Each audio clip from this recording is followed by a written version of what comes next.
Երեկ Արթիկում մի խումբ ՔՊԱ-ականներ դաժան ծեծի են ենթարկել Հայաստան դաշինքի ներկայացուցիչ Ռոբերտ Քոչարյանի աջակից Հակոբ Հարությունյանին։ Դեպքի վերաբերյալ քննչական կոմիտեում վարույթ է նախաձեռնվել։ Մասնավորապես Մակարյան Նյուզի տեղեկություններով ՔՊ ցուցակով падգամավորի թեկնածու Ժաննա Ասատյանի որդին Սիփան Գրիգորյանը իր ընկերների հետ հարձակվել ու դաժանաբար ծեծել է Հակոբ Հարությունյանին։ Հարությունյանը վերջերս Փաշինյանի հետ Արթիկում սուր բանավեճի մեջ էր հայտնվել։ Դեպքը տեղի ունեցել Արթիկի քաղաքապետարանի դիմաց աշխատանքային ժամին, եւ քաղաքապետարանի աշխատակիցները եւս մասնակից են եղել ծեծկրտուքին։ Նշվում է նաեւ, որ Հակոբ Հարությունյանին ծեծած Սիփան Գրիգորյանը ժամանակին նաեւ դանակահարության դեպքով ձերբակալված է եղել, որից հետո նրա նկատմամբ տնային կալանք է սահմանվել, բայց որոշ ժամանակ անց իր իշխանական կապերի շնորհիվ ազատ է արձակվել։ Հիշեցնենք, որ երեկ էլ Մասիսում ՔՊԱ-ականները խուլիգանաբար հարձակվել ու ծեծել էին Ուժեղ Հայաստան դաշինքի ներկայացուցիչներին, որոնք քարոզարշավ էին իրականացնում տարածքում։ Մինչ այս պահը քննչական կոմիտեում միայն վարույթ է նախաձեռնվել։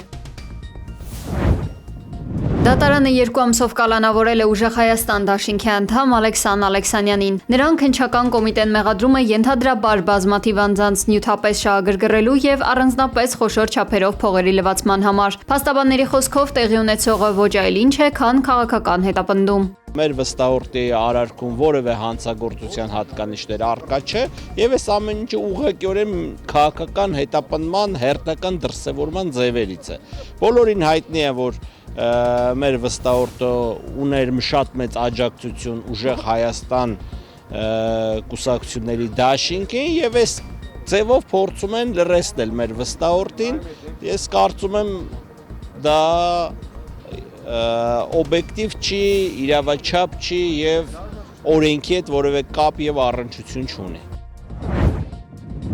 Հունիսի 3-ից սկսած Ռոսել Խոսնաձորը ժամանակավորապես սահմանափակել է Հայաստանից առաքվող նեխուրի, սմբուկի, կարտոֆիլի եւ չրերի ներմուծումը, ինչպես նաեւ այդ ապրանքների ԵԱՏՄ անդամ պետություններ տարանցումը, այդ երկրներ կարանտինային ապրանքների մուտքը հաստատելու մեխանիզմների բացակայության պատճառով։ Սահմանափակումները սահմանվել է մինչև առաքվող ապրանքների անվտանգությունն ապահովելու համար համապատասխան ալգորիթմի մշակումը։ Ըստ ծառայության սա եւս մեկ անգամ հաստատում է, որ Հայաստանի էկոնոմիկայի նախարարությունը կառուցվածքային խնդիրներ ունի եւ չի կարողանում կատարել գյուղատնտեսական արտադրողներին վերահսկելու իր լիազորությունը։ Էկոնոմիկայի նախարար Գևորգ Պապոյանը Facebook-ում գրել է, որ վաղը Հայաստանի կառավարությունը կընդունի աջակցության ծրագիր, որով կսուբսիդավորվի ջերմատնային ապրանքի, լոլիկի, պղպեղի, ելակի եւ ծաղկի արտահանումը, ինչպես նաեւ կվերադարձնեն Եվրամիություն արտահանվող թարմ պտուղ բանջարեղենի ու ծաղկի մաքսատուրքը, ասել է նա։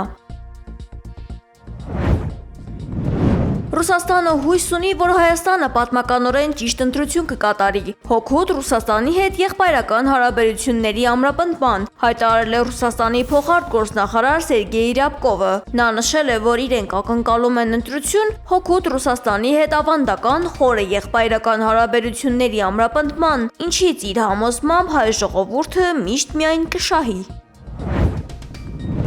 Հայաստանի փոխվարչապետ Մեհեր Գրիգորյանը ընդունել է Հայաստանում Իրանի արտակարգ եւ լիազոր դեսպան Խալիլ Շիրղոլամիին։ Հանդիպման ընթացքում զրուցակիցները քննարկել են եւ երկուստեք կարեւորել էներգետիկ, լոգիստիկ եւ առևտրատնտեսական ոլորտներում համագործակցության զարգացումը։ Նրանք անդրադարձել են նաեւ Հայաստան-Իրան երկկողմ համագործակցության օրակարգի այլ հարցերին։ Հապկից Հայաստանի հնարավոր դուրս գալու վերաբերյալ որոշումը պետք է կայացնի երկրի ղեկավարությունը կամ նրա ժողովուրդը, հայտարարել է ՀԱՊԿ գլխավոր քարտուղար Թալատբեկ Մասադիկովը։ Մինչև այս պահը ՀԱՊԿ-ը Հայաստանին համարել է կազմակերպության լիիրավ անդամ, այլ որոշումները Հայաստանից չեն ստացվել։ Նա նաև նշել է, որ Եվրասիայում կայունության ամրապնդման համար պահանջվում են ՀԱՊԿ երկրների համատեղ ջանքերը։ Ռուսաստանի նախաձեռնությամբ կատարելագործվելու են կազմակերպության ուժերը եւ իրականացվելու է կադրերի համատեղ պատրաստում։ Ուկրաինան իրականացրել է ամենազանգվածային հարձակումը ողջ հակամարտության ընթացքում։ Անօդաչու թռչող սարքի հարձակումից հրդեհվել է Սանկտ Պետերբուրգի նավթային տերմինալը։ Հարձակման են ենթարկվել մի քանի շրջանի ենթակառուցվածքային օբյեկտներ եւս։ Անհայտ թվով վիրավորներ կան, հայտնել են քաղաքի կառավարության մամուլի ծառայությունից։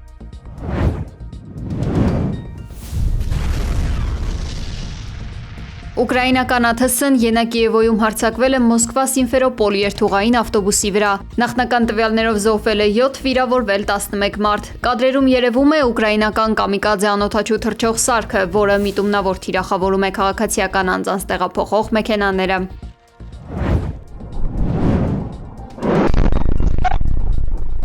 Քուվեյթը արտակարգ դրություն է հայտարարել իր միջազգային օդանավակայանում իրանական անօդաչու թռչող սարքերի եւ հրթիռների հարվածների պատճառով։ Գիշերը իրանական հրթիռային համակարգը զանգվածային հարվածներ է հասցրել ամերիկյան ռազմաբազաներին Քուվեյթում ու Բահրեյնում։ Իրանի Իսլամական հեղափոխության պահապանների կորպուսը հայտարարել է, որ սա պատասխանն է Իրանի ազգային ինքնիշխանության դեմ ուղղված ագրեսիայի։ Օդային հարձակման նախազգուշացումներ են հնչել նաեւ Սաուդյան Արաբիայում եւ Արաբական Միացյալ Էմիրություններում։ ԱՄՆ-ն այս ամենի ֆոնին հերքել է Իրանի հարվածների հաջողությունը Բահրեյնում գտնվող 5-րդ նավատորմի շտաբի և Քուվեյթի ավիաբազայի դեմ։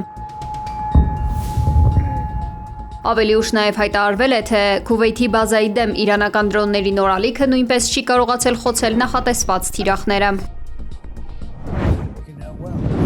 ԱՄՆ նախագահ Դոնալդ Թրամփը չի բացառել ապագայում Իրանի գերագույն առաջնորդի հետ հանդիպումը, որը արդեն իսկ ներգրավված է բանակցային գործընթացում։ Թրամփի պատմամբ իրանական կողմը համաձայնել է չմշակել եւ չունենալ միջուկային զենք, թեև պաշտոնական Թեհրանն այս հայտարարությունն առայժմ չի մեկնաբանել։ Նա նշել է, որ Իրանում ցամաքային ներխուժման կարիք չկա, քանի որ ամերիկյան օդային հարվածների արդյունքում ոչնչացվել է ռազմական ուժերի մեծ մասը։ Խոսելով Հորմուզի նեղուցում ԱՄՆ ծովային շրջափակման մասին, Թրամփը նշել է, որ այն հնարավոր է պահպանվի մինչև սեպտեմբերի 7-ը, թեև դա քիչ հավանական է համարել։ Դոնալդ Թրամփը հաստատել է, որ վերջին հեռախոսազրույցի ժամանակ ոչ ցենզուրային ձևով հանդիմանել է Իսրայելի վարչապետ Բենյամին Նեթանյահուին, նրան անվանելով անիծյալ խենթ։ Թրամփը պարզաբանել է, որ իրեն մի փոքր բարկացրել է Նեթանյահուի Լիբանանի հետ անընդհատ պատերազմելու հանգամանքը։ Այնուհանդերձ ԱՄՆ նախագահը շեշտել է, որ իրենք շատ լավ են համագործակցում որպես պատերազմական ժամանակաշրջանի նախագահ եւ վարչապետ, եւ որ ինքը շատ է սիրում Բիբիին եւ հիանալի աշխատում է նրա հետ։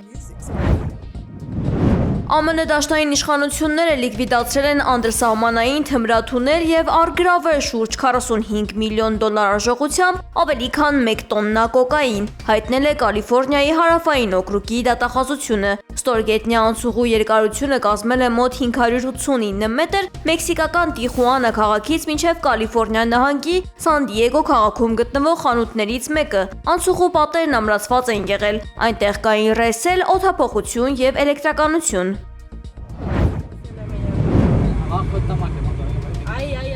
Իսպանիայի Մուրսիա քաղաքում անտառային հրդեհները տարածվել են շուրջ 170 հեկտարից ավելի տարածքում։ Իշխանությունները արտակարգ դրություն են հայտարարել, սկսել են բնակիչների տարհանումը, որոշ շրջաններում էլեկտրաէներգիան անջատվել է, մարդիկ դիմակներով են դուրս գալիս փողոցներ։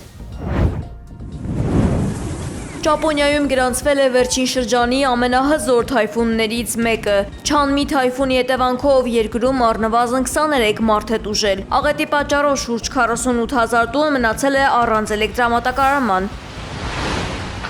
Անբարենպաստ եղանակի պատճառով երկրում չեղարկվել է մոտ 760 ներքին եւ ավելի քան 90 միջազգային ավիաչվերթ։ Իշխանությունները բնակչությանը նախազգուշացրել են նաեւ հնարավոր ջրհեղեղների, սողանքների եւ բարձր ալիքների լուրջ վտանգի մասին։ Հյուսիսային Կորեայի նախագահ Կիմ Չեն Ընը ընդունել է Նեգոհյան կանանց ֆուտբոլային ակումբի անդամներին եւ շնորհավորել նրանց։ Թիմը դարձել է Հյուսիսային Կորեայից առաջինը, որը հաղթել է Ասիայի կանանց չեմպիոնների լիգայում։